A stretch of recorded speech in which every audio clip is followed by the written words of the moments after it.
যতদিনে যৌক্তিকভাবে সুষ্ঠু নির্বাচনের পরিবেশ তৈরি করা যাবে সে সময় পর্যন্ত অন্তর্বর্তী সরকারকে সময় দেওয়া হবে, এমনটা জানিয়েছেন বিএনপি মহাসচিব মির্জা ফখরুল ইসলাম আলমগীর।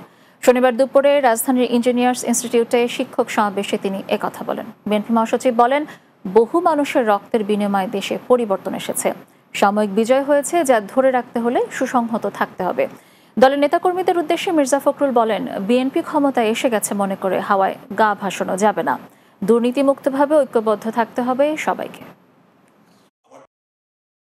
আমাদের প্রফেসর ডক্টর ইউনূস সাহেবের নেতৃত্বে এই সরকার তো যারা আন্দোলন করেছে তারাই তাকে আমরা সবাই মিলে এই সরকারকে আমরা দায়িত্ব দিয়েছি দেশকে সঠিক দিকে নিয়ে যাওয়ার জন্য। কিন্তু বারবার প্রশ্ন আসে যে কতদিন সময় দেবেন। আমরা সেই পর্যন্ত সময় দেব যে পর্যন্ত একটা যৌক্তিকভাবে তারা একটা নির্বাচনের ব্যবস্থা তৈরি করতে পারে, যে আমরা জনগণের ভোটের অধিকারকে প্রতিষ্ঠিত করতে চাই, আমরা গণতন্ত্রকে প্রতিষ্ঠা করতে চাই। দরকার হলে আবার রাজপথে নামতে হবে, দরকার হলে আবার বুকে রক্ত দিতে হবে।